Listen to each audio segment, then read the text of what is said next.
Hermiline Armstrong, a resident of Grand Dance Housing Scheme, says the situation has not been made any better based on the court's ruling.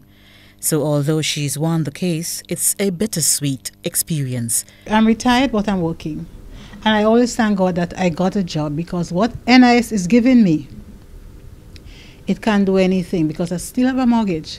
Although I got whatever government gave me, I was only able to reduce the mortgage, not pay it off. So I'm still working so that I could meet my monthly commitments. Because the two pensions I'm getting, to me, is like I'm almost back to where I was.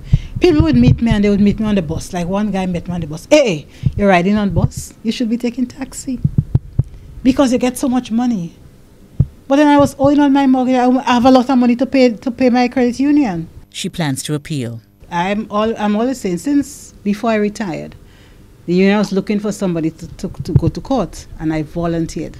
I said, I will be that person. And if it have to go back to court, I don't mind. No, as long as God gives me life and health. Prime Minister Dr. Keith Mitchell addressed the outcome of the case during his address to the nation on Tuesday. There are two major initiatives this year that must be given additional attention, because we believe that they are fundamental to enhancing the position of the Grenadian worker.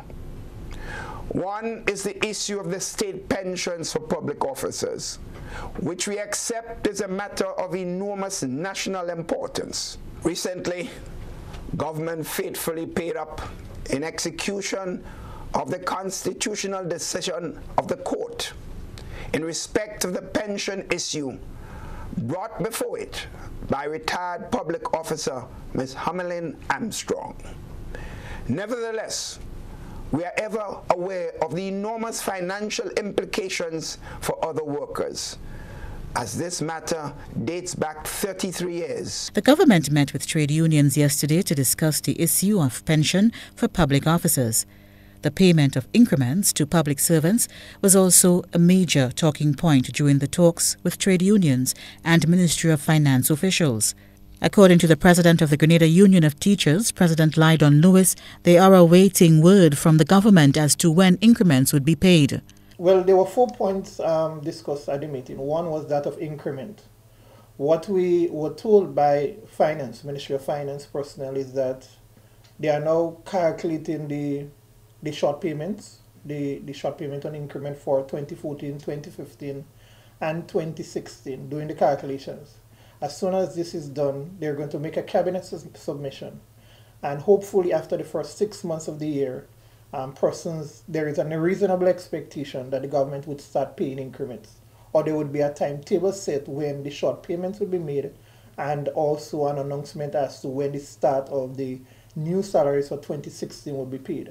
So the government is already in process. The Ministry of Finance is now tabulating all the figures and corroborating all the evidence, all the information, and so we expect to be given a detailed outline as to how the payments will be made and when they would be made. Just when the Hermiline Armstrong case seemed to have been a source of good news for the unions and workers, it's apparent that they must now go back to the drawing board. Joseph Nikki Smith, GBN News.